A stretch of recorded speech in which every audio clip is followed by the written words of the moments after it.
Welcome. In this video, we are going to take a brief look at the discovery of the atom.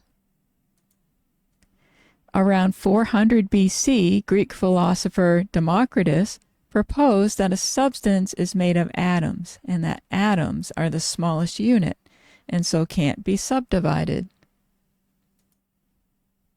The first evidence of atoms was in 1827 when Scottish botanist Robert Brown observed that pollen grains suspended in water moved randomly.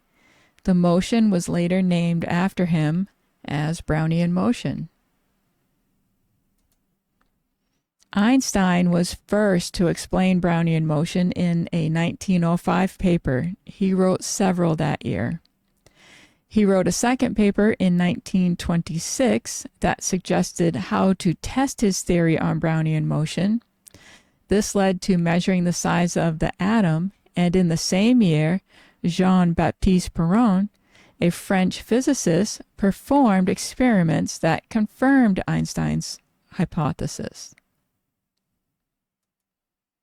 In summary, Democritus proposed it, Brown observed the first evidence of atoms, Einstein explained it, and Perron was first to be able to measure the size of an atom. I hope you found this helpful. Let me know in the comment section if you have any questions. Thank you for watching, and I'll see you in the next one.